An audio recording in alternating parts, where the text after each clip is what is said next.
Oi, pessoal, tudo bem com todos? Espero que sim. Vamos então continuar o nosso estudo de perturbações espirituais e hoje nós vamos estudar apenas o capítulo 8, porque é um capítulo bem extenso, bem complexo, tem bastante história e nós vamos focar nele hoje então, tá bom? Sem mais delongas, vamos iniciar. Esse capítulo ele se inicia com uma reflexão a respeito da grandeza de Deus, da natureza. A gente observa que o Miranda, junto com a sua equipe, né, o Bezerra e os demais, estavam ali em frente ao mar, e isso traz neles muita saudade de quando estavam encarnados. Eles começam a pensar na grandeza de Deus, na grandeza das suas obras. E Bezerra, percebendo esse pensamento que estava em todos, esse sentimento geral, ele tece alguns comentários a respeito disso, né? E eu separei uma aqui que eu achei muito interessante. Ele diz o seguinte: já podemos notar os imensos prejuízos causados pelas ambições desnaturadas, pela cobiça das nações ricas que pretendem mais poder e grandeza, interferindo no sistema ecológico do planeta glorioso que nos serve de lar periodicamente no processo da evolução. Então, Deus nos deu essa obra maravilhosa, a natureza, com tantos recursos, com tantas coisas que nos proporcionam a possibilidade de viver. E nós, na nossa ganância, vamos destruindo pouco a pouco. Muitas nações, sem culpa alguma, destroem árvores, poluem mar, rios, lagos, sem se preocupar com a nossa mãe natureza, com o nosso planeta Terra. Essa semana, se eu não me engano, nós tivemos o Dia da Terra, o Dia do Planeta Terra. Acho que foi essa semana. E nós, pessoal, temos um papel muito importante nisso. Vamos aproveitar essa reflexão que o início desse capítulo traz para pensar sobre isso. O que nós estamos fazendo pelo nosso planeta? Quais ações que a gente está promovendo pela preservação da flora, da fauna? O que a gente faz? A gente está jogando lixo no lixo? Olha, parece bobagem, parece que não tem nada a ver com o nosso livro, mas tem. Tem sim. Porque nós precisamos cuidar da nossa casa, do nosso planeta. Então, o que a gente está fazendo? A gente está separando lixo? A gente está ensinando as nossas crianças a jogar o lixo no lixo? Sabe? Então, a gente não pode só culpar os grandes, os governadores e presidentes que estão à frente, que desmatam a Amazônia. Nós temos que fazer a nossa parte também. É triste quando a gente vê essas notícias de desmatamento, de poluição. É triste. Eu lembro que eu fui numa praia, lá em Natal. Não lembro o nome da praia, não sei se era Morro do Careca. E ela, lindíssima. Quando a gente chegou, assim, já a uma certa distância, eu vi o tanto que ela era linda. E aí nós resolvemos entrar no mar. Eu e minha irmã, né? Minha irmã mais velha. E à medida que a gente ia entrando no mar, as sacolas iam enroscando na nossa perna. A gente pegava a garrafa. Triste. Triste o que nós homens fizemos com a mãe natureza. E a gente vê os reflexos aí. Essas catástrofes naturais, essas chuvas ácidas. O próprio Bezerra fala aqui de chuva ácida também. É uma consequência dos nossos atos, das nossas ações. Então a gente precisa mudar, precisa fazer a nossa parte, precisa conversar sobre isso com as futuras gerações, com as nossas crianças, para que o nosso planeta consiga sobreviver, consiga respirar, né? Bom, então, Bezerra faz essa reflexão, a gente traz aqui porque é importante debatermos sobre isso, mas chega um determinado horário e eles precisavam retornar ao centro espírita. E assim eles fazem. Voltando ao centro espírita, as atividades elas corriam normalmente. Claro, a parte espiritual não para. Não para. Toda hora que entra lá na casa espírita tem espírito transitando, tem doente passando. Não para. É uma atividade assim, é realmente um hospital. Já viu o hospital parar? Não ter ninguém nos corredores. Pode até acontecer, né? Pode até acontecer, mas assim, não é o certo, não para, porque sempre tem atendimento, sempre tem doente. E lá no centro espírita, que é um hospital espiritual, é da mesma forma. Quando nós, encarnados, vamos para as nossas casas descansarmos e tal, os espíritos continuam lá trabalhando e a gente, quando está bem preparado, vamos para onde? Vamos para lá em espírito continuar a nossa tarefa, né? Bom, a sala reservada à aplicação de passes encontrava-se preservada da invasão dos espíritos obsessores, exceção feita quando havia perfeita simbiose entre o enfermo e o seu perseguidor. Então, gente, mesmo o centro espírita sendo atacado como ele estava, tinha a proteção da espiritualidade. A sala de passes, inclusive, não podia ser invadida por obsessor algum. Ela tinha a proteção dela. Qual era a exceção? Quando o enfermo, quando a pessoa que ia receber o passe, estava em completa simbiose com o seu obsessor. Quando isso acontecia, o obsessor eventualmente entrava lá na sala de passe também. Porque não era uma ligação tão grande que não tinham como se separar. Essa fala me lembrou muito de um caso lá do livro Aconteceu na Casa Espírita. Não sei se vocês já leram, se não leram, eu recomendo muito. Excelente esse livro. E é um momento onde, muito parecido com o que a gente está vendo aqui, onde o centro espírita está sendo muito atacado pelos obsessores. E é uma organização, assim, muito dedicada a fechar aquele centro. Eles conseguiram invadir o centro de uma forma que nem a sala de passe conseguiu ser preservada. E eles se infiltraram lá. E o que eles faziam? Tinha uma médium passista que tinha vaidade dentro dela, era vaidosa. E eles queriam pegar a dificuldade de cada um e ir derrubando um por um. E essa passista, ela era vaidosa. Então, o que eles fizeram? Eles viram uma determinada enferma que estava com vários obsessores assim nas costas e fazia com que ela se envergasse, ficasse corcunda.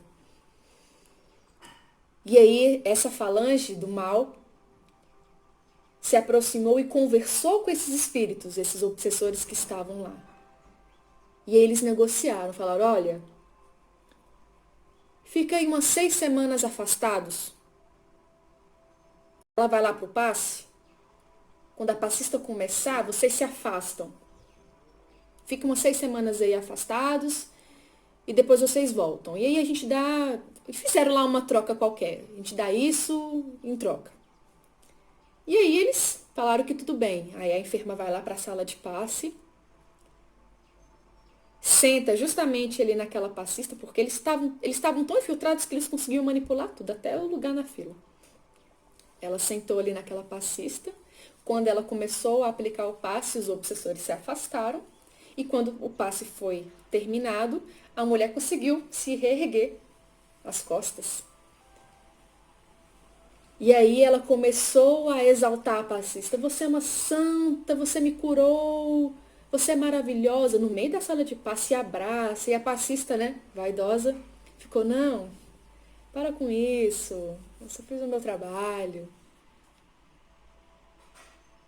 Mas por dentro ela estava assim, se achando o máximo.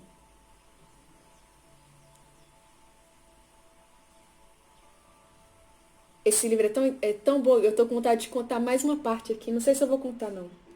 Não, eu vou contar, gente. Ó, se vocês não querem spoiler, pula aí 1 minuto desse vídeo, tá?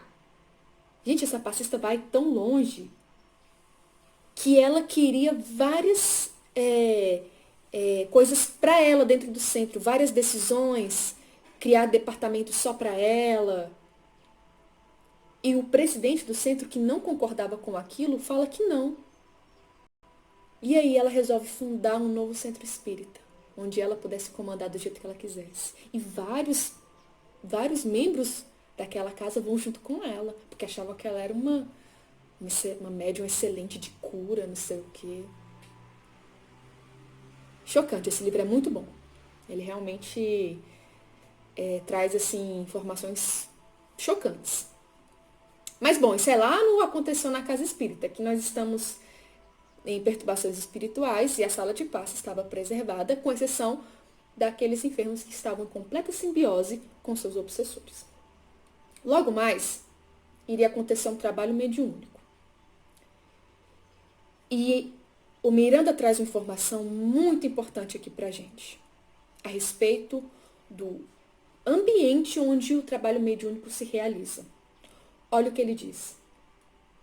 O recinto dedicado às atividades mediúnicas deve, sempre que possível, ser preservado de altercações, de anedotário vulgar, de conversação fútil, de atividades não compatíveis com a lei da caridade, porque são oficinas hospitais de acolhimento a desencarnados em preparação para o atendimento que lhes fará grande bem.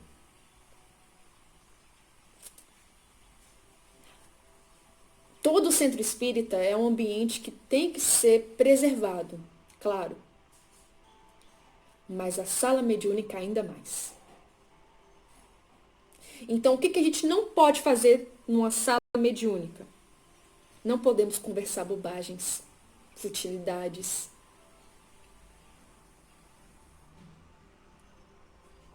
Não podemos exagerar na voz, no grito, fazer bagunça. Não podemos, pessoal. Está aqui no livro bem claro.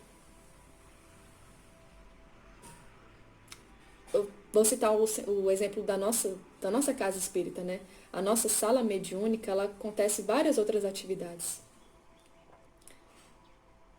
E estamos aí, né, com a intenção de construir um segundo pavimento para atender as outras atividades que não têm salas.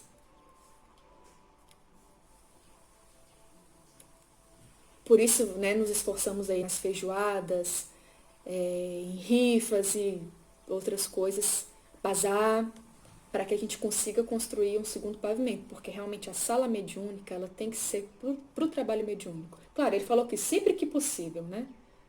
No nosso caso, não conseguimos pensar numa outra possibilidade de mudar essas atividades que acontecem ali na sala mediúnica, né? Tem a juventude, o próprio teatro utiliza muito em apresentações. E aqui no livro fala que tem que ser uma sala completamente dedicada àquilo. Mas se não for possível, como que nós temos que nos comportar? Vou pegar o exemplo lá da nossa casa. Não é possível que aquela salinha lá de passe seja só para o passe do trabalho mediúnico. Outras atividades acontecem lá. Como é que essas outras atividades precisam se comportar? Não conversando besteira, não acessando as redes sociais, vendo vídeo de coisas aleatórias, sem gritos, sem exageros. É assim que devemos nos comportar. Porque naquele ambiente já estão doentes que vão se comunicar à noite. Eles já estão ali. Entendem? Por isso a importância de se manter um ambiente bem sereno e calmo. E por isso que nós temos que nos esforçar na nossa feijoada e nas nossas rifas e bazar para construir um segundo pavimento. Combinado? Isso aí, gente. Então, seguindo com o nosso livro, a reunião mediúnica, ela ia ser dirigida pelo Marcelo. E Marcelo, ele era o substituto de Eduardo, que tinha se afastado, né? Por aqueles motivos todos que nós já estudamos. E ele estava se sentindo despreparado para comandar aquela reunião. Mas a gente sabe, e André Luiz nos diz isso, que quando o trabalhador está pronto, o serviço aparece. E o Marcelo estava pronto. A espiritualidade estava ali com ele e não iria abandonar. Eu me lembro a primeira vez, e acho que única, acho que foi a única, a primeira vez que eu dirigi um trabalho mediúnico. Trabalho mediúnico é dirigido, né? Pelo tio Pitangui. E aí ele ficou impossibilitado, não me lembro agora o motivo. E aí ligou para o tio Rony comandar, e o tio Rony também não podia. E a terceira pessoa fui eu. E aí me falaram, assim, meia hora antes do trabalho começar, né? E aí, gente, eu chego fiz assim, ó. Chega, chega o rodeio, eu fiquei tão nervosa. Eu participava do trabalho junto toda semana, mas assim, comandar aquele dia, fiquei muito nervosa, mas foi uma experiência muito boa, assim, foi uma experiência bem marcante para mim, fiquei muito feliz. Deu tudo certo, claro, não foi um comando igual do tipo Tangui, porque igual ele não tem, mas fiquei muito feliz naquele dia. Acho que foi minha única direção, foi naquela vez. Foi bem um trabalho dos suicidas do sábado e me marcou muito. E o Marcelo estava muito nervoso, normal, sei como é que ele se sente. Só que a espiritualidade estava lá com ele e tudo daria certo. A primeira comunicação da noite, né? Então, o trabalho mediúnico se iniciou. A primeira comunicação foi do responsável espiritual pelo trabalho de desobsessão, que era o que iria acontecer ali. E ele elucidou brevemente sobre o que iria acontecer naquela noite, né? Tendo em vista que estavam tendo muitas dificuldades promovidas por aqueles espíritos daquela falange anticristo.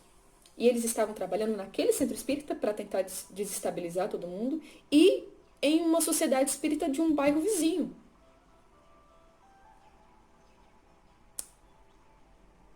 E aquele trabalho mediúnico daquele dia ia ser para atender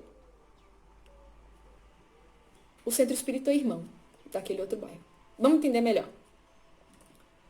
Tratava-se de uma luta interna que surgiram por indução desses companheiros dessa falange de Cristo.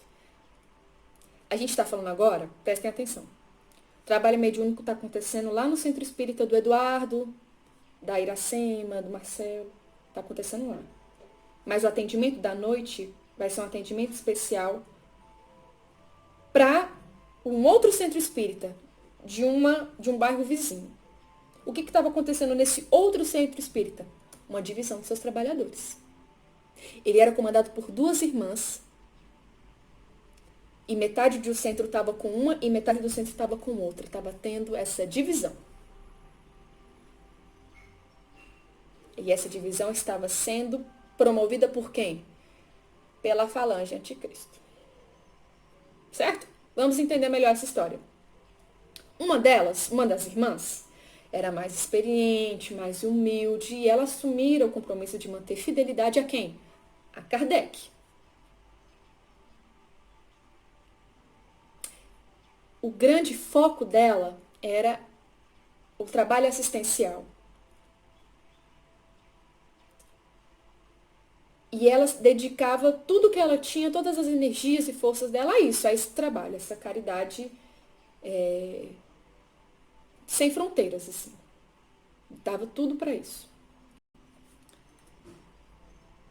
Como, porém, a casa houvesse crescido muito pelos benefícios realizados a todos quantos a buscavam, ocorreram também pessoas muito mais afortunadas e elegantes, portadoras de cultura e exigentes sob o ponto de vista filosófico, que passaram a ser atendidas pela outra irmã, a mais jovem, Carolina. Era um centro espírita pequeno, ia tudo bem, começou a crescer, era localizado num bairro nobre, e de repente diversas pessoas outras, começaram a frequentá-lo. E essas pessoas eram elegantes, exigentes, que tinham uma certa filosofia, certos comportamentos incomodavam elas. E elas se afeiçoaram mais ao jeito da Carolina, a caçula. e não concordavam com o comportamento da mais velha, que era aquela que era da assistência social e tal. Bom, como é que era a Carolina? Ela era entusiasmada, né, alegre, pra cima, mas não se interessava muito em estudar a doutrina espírita, não. Ela era menos conhecedora do espiritismo. Ela tinha um verbo bem fácil, bem acessível e atraía muito assim os jovens. Ela tinha muito jeito assim com os jovens, porque ela basicamente concordava com todo tipo de comportamento, falava que era uma questão de modernidade, que a juventude era assim, que não tinha que ter limite. E os jovens, né, adoravam. E ela tentava demonstrar que o espiritismo ele não se envolve nessas questões éticas, especialmente aquelas que dizem respeito ao comportamento sexual. É isso que ela dizia. E o que não é verdade, né, gente? Bom, inevitavelmente, o que aconteceu? Choque entre as duas trabalhadoras. Entre a Carolina e a sua irmã mais velha, que se chamava Senira. Bom, a Senira continuou seu trabalho, continuou gentil, bondosa, né? Continuou a sua tarefa. A Carolina já era menos cuidadosa com os valores do espírito e ela estava começando a ficar revoltada com as ações da irmã. Essa questão da caridade material, que envolvia o auxílio a mendigos, isso estava começando a dar um ranço nela.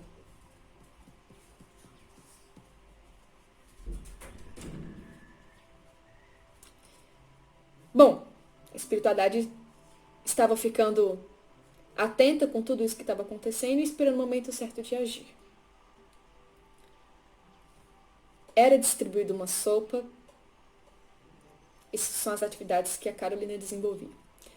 A sopa era distribuída e ela, além dessa assistência material, ela dava assistência espiritual, ela conversava, que é a caridade mais difícil, né, gente? Você entregar um prato de sopa, às vezes é mais fácil do que você conversar com um morador de rua, entender a história dele. É mais fácil você só entregar o auxílio e sair. E a Carolina não, gente, desculpa, Senira. Não sei se eu falei o nome dela certo, mas bom, Senira fazia tudo isso. Todo esse auxílio. Então, a sopa distribuída, a palavra orientadora, assistência física, econômica, mental, porque uma pessoa que está numa situação dessa, uma situação de rua, ela está completamente abalada. Ela se sente um nada. E ela ajudava a pessoa a se reerguer. E isso tudo causava um mal-estar muito grande na Carolina, na caçula. Por que ela preferia? Ela preferia uma convivência rápida e responsável. E outros membros daquele centro sintonizavam com isso e concordavam com ela. Naquele ponto, ele já havia se estabelecido uma verdadeira divisão. Clara, todo mundo sabia que tinha uma divisão na casa. Era o grupo da Senira e o grupo da Carolina. E isso deixou Senira profundamente abalada e triste, e ela recorreu ao mentor da casa, através da oração, para que ele desse um auxílio espiritual, um norte, porque daquele jeito estava insustentável. E aquela prece feita com o coração gerou frutos, deu resultado.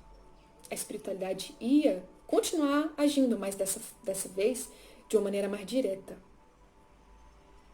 Por isso aconteceria o trabalho mediúnico naquele outro centro espírita, que também estava sendo atacado, mas que tinha mais condições de atender. Aquela reunião era para resolver esse problema, mas os encarnados que ali estavam não sabiam disso. São informações que a gente tem, né? Mas os encarnados ali naquele momento não sabiam. O mentor daquele centro espírita que estava sendo atacado, das irmãs, se chamava Astolfo, e ele estava muito preocupado com uma divisão entre os membros do centro, que já estava ocorrendo, inclusive. Bom, somava-se essa preocupação da divisão a alguns comentários da vizinhança. Como eu falei, era localizada em um bairro de luxo. E os vizinhos estavam incomodados com a presença de mendigos, de aflitos que se acotovelavam às portas no núcleo de socorro, que era o centro espírita, aguardando amparo, direcionamento para suas existências. Então ali, eles sabiam que tinham assistência, a Senira fazia isso, então sempre tinha mendigo, moradores de rua, doentes ali em frente ao centro. Então, os vizinhos começaram a se incomodar. E queriam que aquele centro fechasse as portas e fosse transferida para um lugar mais apropriado. Houve até um plebiscito, né, para fechar a instituição realmente. Incomodava elas a presença de mendigos ali. Era um bairro chique, né? Que aconteciam tantas outras coisas, tantas mazelas morais, distribuição de drogas, claro, os traficantes muito bem vestidos, prostitutas de luxo. Só que essas mazelas morais não incomodavam eles, não. Incomodava o quê? O mendigo lá na porta do centro recebendo sopa. Isso incomodava. Bom, entre os mendigos e sem-tetos que faziam parte daquele grupo que Seneire atendia, havia um homem de meia idade que ela encontrara numa dessas excursões que ela fazia a altas horas da noite, né? Ela se aproximou dele a primeira vez e ela foi reprimida com rudeza, né? Foi muito rude, ele, né, não quis saber de nada, mas ela não desistiu. Talvez, né, nós teríamos desistido ali. Mas ela não. Ela continuou conversando com ele, visitou várias vezes e ela estava determinada a conquistar a simpatia dele e conseguiu. Praticamente arrancando da sombra da passarela onde ele tinha se colocado ali sob caixas e papelões. Poucos meses depois, esse homem de meia idade tornou-se o líder do grupo dos necessitados. Mudou de roupa, começou a tomar banho, tirou a barba, ficou bem asseadinho, recuperando a dignidade que ele tinha perdido há tantos anos. Gente, ela mudou a vida dele. Ele se sentiu útil. Henrique é o nome dele. Se sentiu útil, se sentiu alguém que podia auxiliar.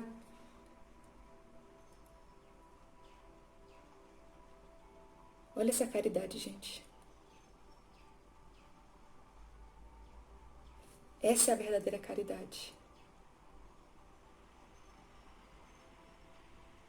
Porque pegarmos uma moedinha do carro, abrir a nossa janela e entregar para o rapaz que está pedindo, é fácil demais. Mas isso aqui, você tirar aquela pessoa da sombra, do poço que ela se enfiou, e fazer ela se sentir gente, se sentir útil, isso não tem preço. Não tem. Eu acho que a pessoa ela tem que nascer para isso mesmo. Eu sempre falo para todo mundo que essa parte de assistência social, eu queria me dedicar mais. Eu sinto que eu faço muito pouco. Faço o que é fácil fazer, né?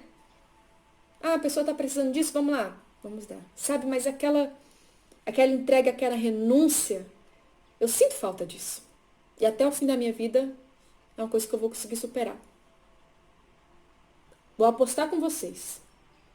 Até o fim da minha vida, essa parte de assistência social, eu vou caprichar nela. Combinado? Ótimo. E isso que a Senira fazia. Isso que ela fez com o Henrique e com tantos outros. Mas vamos pegar o Henrique, né? Que é o exemplo que o livro nos traz. E ele se tornou o líder daquele grupo de necessitados. Bom, tiveram uma reunião E o Henrique sugeriu que eles adquirissem um terreno em um bairro próximo, menos elegante, onde se poderia viver a ação da caridade moral e significassem aqueles que necessitassem de apoio. A ideia foi aceita e logo foi nomeada a comissão para atender a esse nobre objetivo. Porém, as trevas, que ficam só com as anteninhas ligadas, souberam desse plano e ficaram com raiva.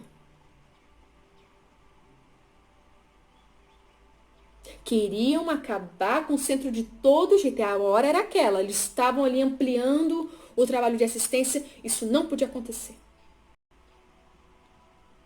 Então começaram a atacar ainda mais. Por isso aconteceu esse socorro bem direto. Para que eles, despertassem. Se unissem. Bom, naquele clima, nesse clima emocional e de interferência das trevas, aquela reunião mediúnica, seria de alto significado para a restauração da paz e o prosseguimento do trabalho de iluminação de consciências. Naquele trabalho mediúnico, quem estava presente? Ambas as irmãs e diversos diretores do centro. Eles estavam lá.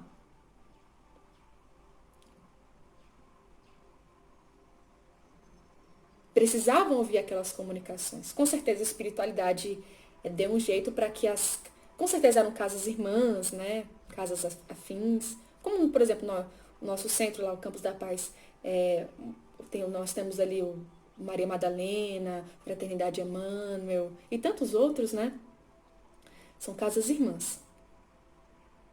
E com certeza a espiritualidade interferiu para que as irmãs estivessem ali, a Serina e a Carolina, e os outros diretores, participando dessa comunicação mediúnica.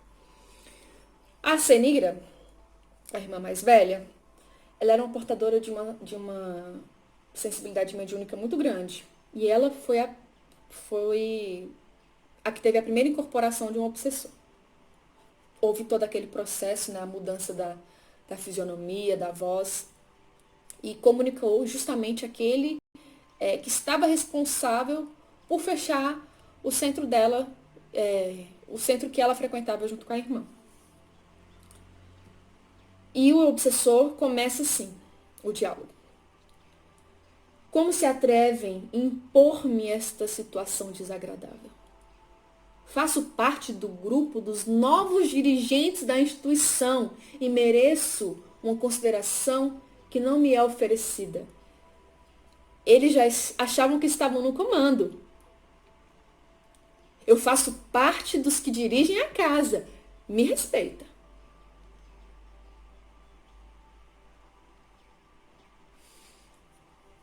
O doutrinador, completamente intuído pelos mentores, por Bezerra e os outros, fala o seguinte: o caro amigo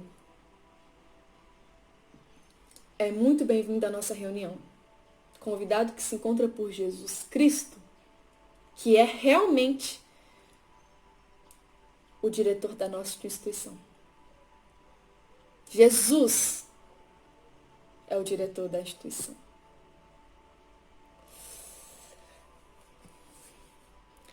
Ele fica revoltado. Quando eles escutam a palavra Jesus, eles já se armam.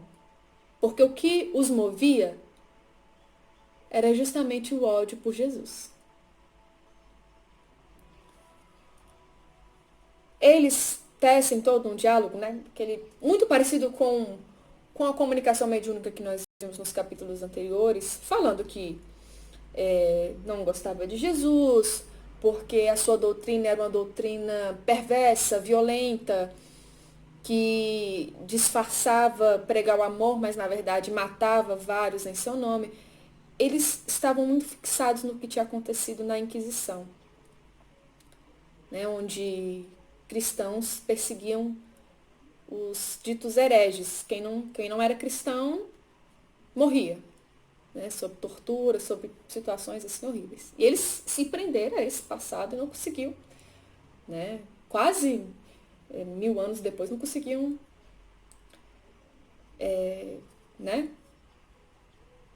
voltar à vida. perceber que as coisas tinham mudado. Que a culpa não era da doutrina de Jesus, e sim das pessoas.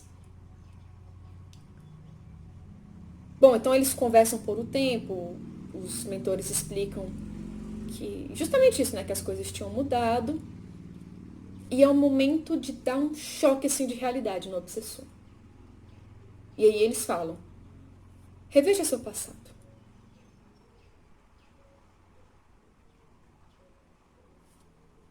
Quase de imediato, esse espírito obsessor começa a chorar, porque ele revê os dias que precederam seu martírio no passado, quando fora vítima das perseguições espanholas através do Santo Ofício.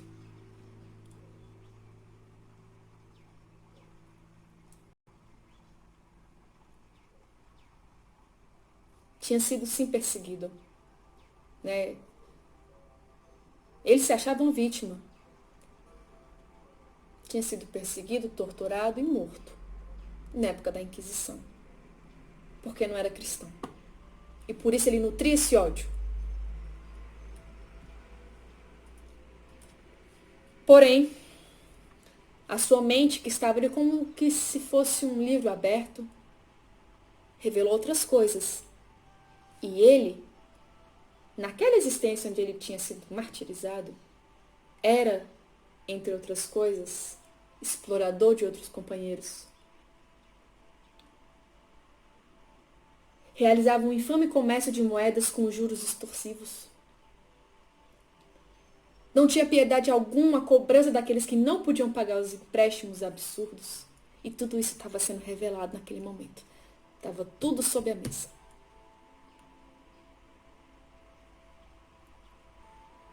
Foi perseguido, sim, torturado, morto, e antes disso, um terrível explorador. Principalmente daqueles que não tinham dinheiro. E aí Bezerra fala para ele o seguinte: não existem efeitos sem causas equivalentes. O irmão apresenta-se como vítima inocente. Vítima, sim. Inocente, de forma alguma. Já que as suas paisagens mentais e morais são tenebrosas. Vítima, sim. Inocente, não. Ele fica surpreso. E aí, os mentores então aplicam passes para que ele adormecesse e fosse levado para um local devido. Nesse momento, porque durante a comunicação dele, uma das coisas que ele fala é que os cristãos eram muito hipócritas, que pregavam o amor ao próximo, mas não conseguiam nem se amar. Tinha ali duas irmãs que não estavam conseguindo nem se suportar. É uma das coisas que ele fala. Quando ele é afastado, a Carolina começa a chorar. Porque ela começa a ter noção do que ela estava fazendo. Claro, ela estava ali com o Astolfo, né, o mentor do centro dela. E ela se deu conta da maneira como ela vinha se comportando, tornando-se uma pedra no tropeço da instituição espírita. Então ela acorda: meu Deus, o que eu fiz? Como se ela tivesse com uma venda nos olhos e aquilo ali fosse o momento dela se libertar. E ela se libertou. Ela entendeu o que ela tinha feito de ruim e como ela podia melhorar, como as coisas podiam ser resolvidas naquele momento. E prometeu mudanças. Então, ela mudou de atitude. Aquele obsessor que estava, né, na linha de frente ali foi retirado, foi auxiliado.